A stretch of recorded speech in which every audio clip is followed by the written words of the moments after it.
साल 1999 खत्म होने को था। रोज की तरह उस दिन भी पूरी दुनिया अपने डेली रूटीन पर थी। कोई दफ्तर जा रहा था, कोई स्कूल, कोई अस्पताल, कोई बाजार तो कोई कहीं और। यानी सब अपना अपना काम कर रहे थे। ठीक ऐसे ही एनएसए यानी अमेरिका की नेशनल सिक्योरिटी एजेंसी भी अपने काम में लगी हुई थी। तभी उन्होंने एक कॉल को इंटरसेप्ट किया। इस कॉल के मुताबिक अलकायदा का मेंबर वलीद बिन अताश अपने साथियों मेहदर, हाजमी और अबू बरा अल यमनी को कोलालमपुर मिलने के लिए बुला रहा था। एनएसए को इस कॉल में कुछ तो गड़बड़ लगी, लेकिन उन्होंने उसे इग्नोर करने का फैसला किया और वापस अपने बाकी कामों में लग गए। लेकिन अमेरिका अपने इस फैसले को हमेशा याद रखेगी, क्योंकि यहाँ से शुरू होती है एक ऐसी कहानी जिसने पूरी दुनिया को हिलाकर रख दिया। दोस्तों, उस कॉल को इग्नोर करना अमेरिका की आखिरी गलती नहीं थी। इस वक्त तक सऊदी अरब इंटेलिजेंस को भी इस मीटिंग की खबर लग चुकी थी और उन्होंने सीआईए को इसकी खबर दे दी थी। उन्होंने सीआईए को यह भी बताया था कि वालिद बिन अताश, मेहदर, हाजमी, अबू बरा अल यमनी अलकायदा के ऑपरेटिव्स थे। इस खबर को जान के सीआईए ने दुबई के एक होटल में रूम पर छापा मारा और पाया कि मेहदर के पास यूएस वीजा था। दोस्तों, एक टेररिस्ट के पास यूएस का वीजा होना बहुत शॉकिंग होता है। सीआईए के स्पेशल ब्रांच एलेक्स स्टेशन को अलकायदा और उसके हेड ओसामा बिन लादेन को ट्रैक करने के लिए बनाया गया था। उन्होंने दुनिया के सारे इंटेलिजेंस एजेंसीज को ये बात बताई, सिवाय एफबीआई के, क्योंकि उनके अनुसार एफबीआई के लिए ये इंपॉर्टेंट इंफॉर्मेशन नहीं थी। फिर 5 जनवरी साल 2000 को मलेशियन स्पेशल ब्रांच ने ये खबर दी कि सारे ऑपरेटिव्स बैंकॉक के लिए निकल चुके हैं। हद तो ये थी कि अभी तक किसी को यह अंदाजा नहीं था कि आगे क्या होने वाला है। लेकिन उसी साल जून तक senior counter terrorism officer Richard Clarke और सीआईए डायरेक्टर जॉर्ज टेनेट को पूरा भरोसा हो गया था कि एक बहुत बड़ी घटना घटने वाली है और शायद अमेरिका में कई सीरीज ऑफ अटैक्स होने वाले हैं। पर उन्हें ये पता नहीं चल पा रहा था कि ये अटैक्स आखिर कब और कहां होने वाले हैं। बाद में रिचर्ड क्लार्क ने अपने एक स्टेटमेंट में कहा कि सीआईए के पास ये खबर थी कि 2 अलकायदा टेररिस्ट यूएस में हैं। एफबीआई ये जानता था कि अमेरिकन फ्लाइट स्कूल्स में कुछ तो गड़बड़ चल रही है। यानी हमें इन टेररिस्ट्स के बारे में कई एग्जैक्ट इन्फॉर्मेशन मिले थे, पर इनमें से कोई भी इन्फॉर्मेशन ना मेरे पास पहुंची थी और ना ही व्हाइट हाउस में। और इसके बारे में पता चलता भी कैसे, जब इतने बड़े हमले को अंजाम देने के पीछे एक शातिर दिमाग दौड़ रहा था। जी हाँ दोस्तों, ये हमला था 9/11 का, यानी 11 सितंबर 2001 का, जब अमेरिका के ट्विन टावर और पेंटागन पर टेररिस्ट के ऐसे अटैक्स हुए जिनमें हजारों लोगों की मौत हो गई थी। ये वो दहशत थी जो अमेरिका ही नहीं बल्कि पूरी दुनिया के लोगों के दिल में आज भी बसी हुई है। और इस अटैक के पीछे जो दिमाग चल रहा था उसका नाम था ओसामा बिन लादेन। लेकिन लादेन को जानने वाले लोगों का ये कहना था कि लादेन एक नर्म दिल आदमी था। अगर ऐसा था तो ये कहानी बहुत ज्यादा दिलचस्प होने वाली है कि आखिर एक नर्म दिल आदमी दुनिया का सबसे बड़ा टेररिस्ट कैसे बना। तो चलिए दोस्तों, एक ऐसे सफर पर चलते हैं जिससे हम दुनिया के सबसे बड़े क्रिमिनल माइंड की जिंदगी और मौत के बारे में जानेंगे और ये भी जानेंगे कि उसने 9/11 के इस खौफनाक हमले को आखिर कैसे अंजाम दिया।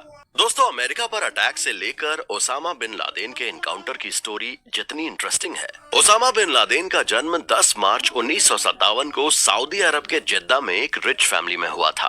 वो अपने 52 भाई बहनों में 17वें नंबर का भाई था।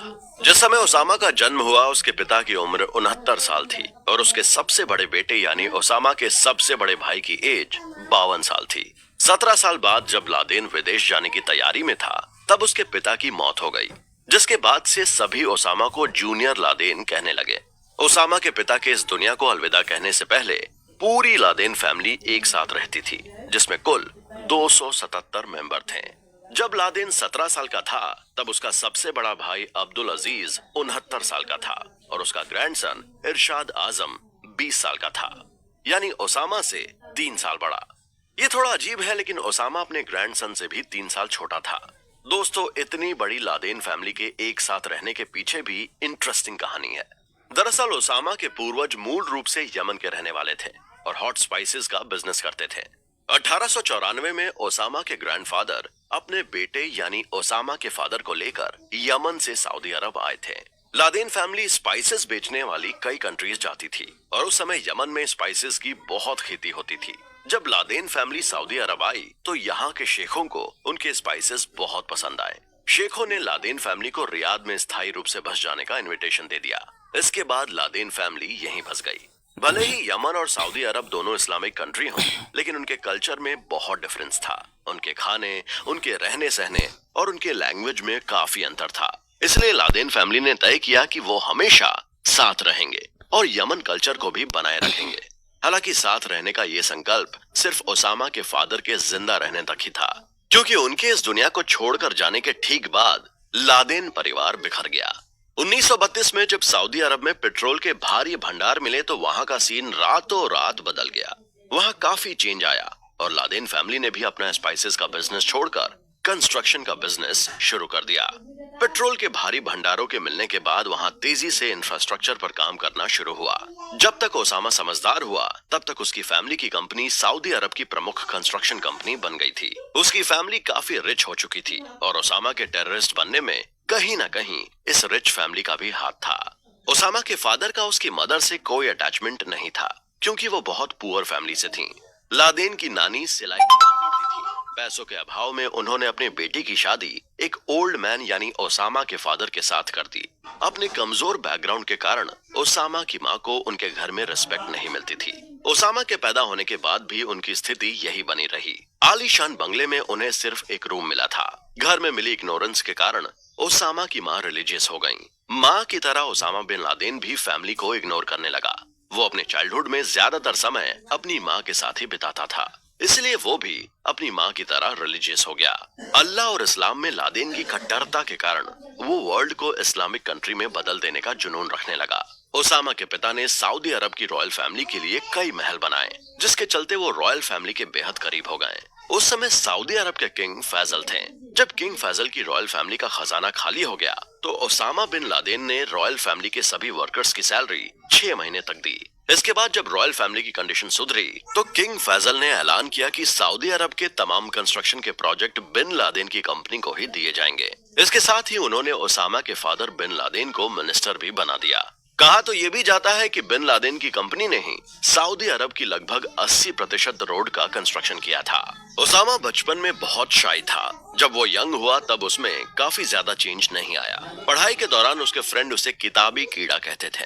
उसके करीबी रहे लोगों का कहना है कि अगर वो टेररिस्ट नहीं बनता तो सिविल इंजीनियरिंग के फील्ड में पूरे वर्ल्ड के लिए एक अचीवर होता। लेकिन उस टाइम कोई इमेजिन भी नहीं कर सकता था कि ओसामा आगे चलकर वर्ल्ड का सबसे खतरनाक टेररिस्ट बनेगा। वैसे ये आंकड़े बेहद